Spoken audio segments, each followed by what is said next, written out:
12 के इतिहास की पुस्तक का ये चैप्टर 9 है, जिसको हम लोगों ने कल शुरू किया था और इस पर एक वीडियो अपलोड किया जा चुका है। चैप्टर का नाम है विदेशी यात्रियों के विवरणों के अनुसार मध्यकालीन समाज, जिसमें हम लोग ये देख रहे थे कि मध्यकाल में कौन कौन से विदेशी यात्री आए, किसके शासनकाल में वो आए और पेशे से वो क्या थे, उनका भ्रमण काल क्या था, वो किस देश से आए थे और उनका यात्रा वृत्तांत क्या कहलाता था। तो जैसा कि मैंने पिछले वीडियो में बताया था कि इस चैप्टर में हम लोगों को मेनली अल-बिरूनी, इब्न बतूता और फ्रांसिस बर्नियर के बारे में पढ़ना है। तो आज हम लोग स्टार्ट करेंगे अल-बिरूनी से। सबसे पहले देखते हैं उसकी जीवनी क्या थी।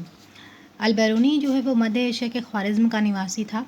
उसका जन्म आधुनिक उज्बेकिस्तान में ख्वारिज़्म के पास बेरू नामक स्थान पर 4 दिसंबर 973 ईस्वी को हुआ था। ख्वारिज़्म एक शिक्षा का केंद्र था, अतः अल-बिरूनी ने अच्छी शिक्षा प्राप्त की। वह एक विद्वान के रूप में प्रसिद्धि प्राप्त कर चुका था। वह कई भाषाओं का ज्ञाता था, जैसे सीरियाई, फारसी, हिब्रू तथा संस्कृत। गजनी के शासक सुल्तान महमूद ने 1017 ईस्वी में ख्वारिज़्म पर आक्रमण किया और वहाँ से कई विद्वानों को अपने साथ राजधानी गजनी ले आया। इसके बाद 70 वर्ष की आयु में, जब तक उसकी मृत्यु नहीं हो गई, 1048 ईस्वी तक अल-बिरूनी गजनी में ही रहा। महमूद गजनी के भारत पर आक्रमण के समय ही अल-बिरूनी भारत आया। उसने भारत में जो भी कुछ देखा उसका वर्णन अपने यात्रा वृत्तांत में किया है। अल-बिरूनी ने भारत पर अरबी भाषा में लगभग 20 पुस्तकें लिखी, लेकिन इन सब में किताबुल हिंद, जिसको कि तहकीके हिंद भी कहा जाता है, एक बेजोड़ ग्रंथ है। उसने इस पुस्तक का सृजन 10 अप्रैल 1030 ईस्वी से 29 दिसंबर 1031 ईस्वी के बीच में किया। हम देखेंगे इस किताब को लिखने के उसके उद्देश्य क्या थे। अल-बिरूनी इस पुस्तक यानी किताबुल हिंद के द्वारा अपने स्वदेशी भाइयों के सामने भारत के दार्शनिक और ईश्वरत्व विषयक सिद्धांतों का विस्तृत वर्णन रखना चाहता था। मतलब अल-बिरूनी चाहता था कि वो जब भारत में है तो वो भारत के बारे में जो भी कुछ उससे अच्छी बातें लग रही है, जैसे ईश्वरत्व यानी कि जो दर्शन से रिलेटेड जो बातें हैं, जो धार्मिक बातें जो है, उससे वो अपने देश के लोगों तक पहुँचाना चाहता था। इसीलिए उसने इसी उद्देश्य से उसने ये यात्रा वृत्तांत लिखी थी। उस यात्रा वृत्तांत में उसने लिखा है कि उन लोगों के लिए सहायक है जो उनसे यानी हिंदुओं से धार्मिक विषयों पर चर्चा करना चाहते हैं, और ऐसे लोगों के लिए एक सूचना का ग्रंथ संग्रह है जो उसके साथ संबद्ध होना चाहते हैं। अल-बिरूनी ने इस पुस्तक के लेखन के लिए प्रायः अधिकांश भारतीय धार्मिक ग्रंथों का अध्ययन किया। चूँकि वो अपने देश के लोगों को या अपने भाइयों को भारत के धर्म के बारे में, दर्शन के बारे में बताना चाहता था, इसलिए उसने किताब लिखते वक्त, अपने ग्रंथ लिखते वक्त इस बात की बहुत सावधानी बरती कि वो धार्मिक मामलों में कहीं भी चूक उससे ना हो जाए, कहीं कुछ गलत बात वह ना लिख जाए। इसीलिए अपना लेख लिखने से पहले उसने भारत के जितने भी धार्मिक ग्रंथ थे उन सभी धार्मिक ग्रंथों का अध्ययन किया। उसके बाद ही उसने अपना वृत्तांत लिखना शुरू किया। वह पहला मुसलमान था जिसने पुराणों का अध्ययन किया। चूँकि वो सभी धार्मिक ग्रंथों का अध्ययन किया था, इसलिए उसने पुराणों का भी अध्ययन किया। भगवत गीता के पवित्र विचारों से वह अत्यधिक मोहित था। उसकी गणित एवं ज्योतिष में अत्यधिक रुचि थी। भारत आकर उसने संस्कृत भाषा के मूल ज्योतिष ग्रंथों को पढ़ा। अल-बिरूनी ने ब्राह्मण विद्वान पुरोहित के साथ कई वर्ष बिताए और संस्कृत धर्म तथा दर्शन का ज्ञान प्राप्त किया। संस्कृत भाषा के बारे में उसके विचार थे, यदि आप इस कठिनाई यानी संस्कृत भाषा को सीखने को जब वो कठिनाई कह रहा है, तो वो कह रहा है कि यदि आप इस कठिनाई से पार पाना चाहते हैं तो आसान नहीं होगा, क्योंकि अरबी भाषा की तरह ही शब्दों तथा विभक्तियों दोनों में ही इस भाषा की पहुंच बहुत विस्तृत है। यानी वो अरबी भाषा की मुश्किलात से ही वो संस्कृत भाषा की मुश्किलों को कंपेयर करके बता रहा है कि इसे सीखना उतना आसान नहीं है। इसमें एक ही विषय के लिए कई शब्द,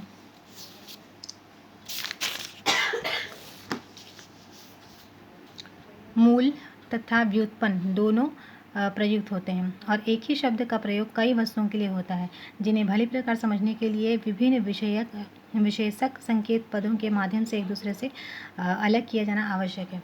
मतलब हम देख रहे हैं कि उसने एक यात्री होते हुए उसने भारत के धार्मिक ग्रंथों का अध्ययन कर रहा है, उसने पुराणों को पढ़ा है, वो गीता को पढ़ रहा है। इसके साथ साथ वो एक गणितज्ञ और ज्योतिष भी है। और संस्कृत भाषा जो कितनी जटिल भाषा है, उसको सीखने के लिए उसने कितनी मेहनत की है। उसने यहाँ के विद्वानों पुरोहितों के साथ कई कई वर्ष तक का समय बिताया है ताकि वो संस्कृत भाषा को अच्छी तरह समझ सके। उसने दर्शन का ज्ञान भी प्राप्त किया है, और जब वो संस्कृत भाषा को सीख गया, उसने संस्कृत भाषा के बारे में कहा है कि वो कितनी कठिन भाषा है और इसे सीखने के लिए एक व्यक्ति को कितना अधिक परिश्रम की आवश्यकता है। अब हम देखेंगे उसने जो यात्रा वृत्तांत लिखी यानी किताबुल हिंद के बारे में, कि उसने किताबुल हिंद में क्या लिखा और किताबुल हिंद कैसी पुस्तक है। अरबी में अलबरूनी द्वारा लिखी गई यह पुस्तक कुल 80 अध्यायों में भक्त है। मतलब उसने जो बुक लिखा उसमें 80 चैप्टर हैं। सर्वप्रथम उसने अपनी भूमिका लिखी है, यानी उसने बताया है अपने बारे में। अंत में एक परिशिष्ट दिया है जिसमें अनेक महान व्यक्तियों, दार्शनिकों एवं वैज्ञानिकों के विषय में लिखा है। यह एक विशाल ग्रंथ है जिसमें भारतीय धर्म, दर्शन, त्योहारों, खगोल शास्त्र, खगोल विद्या, रीति रिवाज, परंपराओं, सामाजिक एवं सांस्कृतिक जीवन, मापतौल की विधियाँ, मूर्ति कला, कानून, प्रांतों की सीमाओं, नदियों आदि की जानकारी मिलती है। मतलब क्या है कि इससे जो अपनी पुस्तक लिखी उसमें उसने पहले बताया है कि वो 80 चैप्टर्स में डिवाइड किया है बुक को। सबसे पहले उसने अपने बारे में बताया है कि वो क्या है। फिर अंत में उसने एक परिशिष्ट दिया। परिशिष्ट मतलब बिब्लियोलॉजी, जिसमें वो बताता है कि किसी भी पुस्तक को लिखने के लिए उसने संदर्भ रूप में, रेफरेंस के रूप में किन किन चीज़ों को का सहारा लिया है। तो उसमें वो लिखता है कि वो सभी महान व्यक्तियों का जिक्र करता है, दार्शनिकों का और वैज्ञानिकों के बारे में कहता है कि उनसे उसने बहुत कुछ सीखा और उनकी सीखी हुई बातों को अपनी पुस्तक में लिखा है। यह जो ग्रंथ है ये एक विशाल ग्रंथ है जिसमें उसने भारतीय धर्म के बारे में दिया है, क्योंकि उसने शुरू में ही कहा कि वो अपने देशवासियों को, यानी अपने देश के लोगों को भारतीय धर्म के बारे में बताना चाहता था, इसलिए उसने धर्म के बारे में लिखा है, दर्शन के बारे में लिखा है, यहाँ पर मनाए जाने वाले त्योहारों को के बारे में लिखा है। क्योंकि वो एक ज्योतिष और खगोल शास्त्री भी था, इसलिए उसने खगोल विद्या का भी जिक्र उसमें किया है। उसने भारत में के रीति रिवाजों का, यहाँ की परंपराओं का, यहाँ के सामाजिक और सांस्कृतिक जीवन का उल्लेख किया है। बाजार के बारे में वो लिखता है कि मापतौल की कौन कौन सी विधियाँ थी। मूर्ति कला के बारे में भी वो कहता है, यहाँ की कानून व्यवस्था की बात वो कहता है। और प्रांतों की सीमाओं, मतलब पूरे साम्राज्य को कितने प्रांतों में बांटा गया है, हर प्रांत की सीमा क्या है, उसके बारे में वो कहता है। यहाँ की नदियों का जिक्र करता है। इसके 80 अध्यायों में से अधिकांश नक्षत्र विद्या विषय की विषय वस्तु पर आधारित है। मतलब जो भी कुछ उसने लिखा है सबसे ज़्यादा जोर उसने दिया है नक्षत्र विद्या पर। इसमें जो 47 अध्याय है उसमें वासुदेव और महाभारत की कथा दी गई है। जहाँ तक भारतीय समाज के वर्णन का संबंध है तो इसके 9वें अध्याय में जाति प्रथा एवं वर्ण व्यवस्था पर प्रकाश डाला गया है। 63वें अध्याय में ब्राह्मणों के जीवन का उल्लेख है। 64वें अध्याय में जातियों के अनुष्ठान और रीति रिवाजों का वर्णन है। और 69वें अध्याय में भारतीय स्त्रियों की स्थिति का वर्णन है।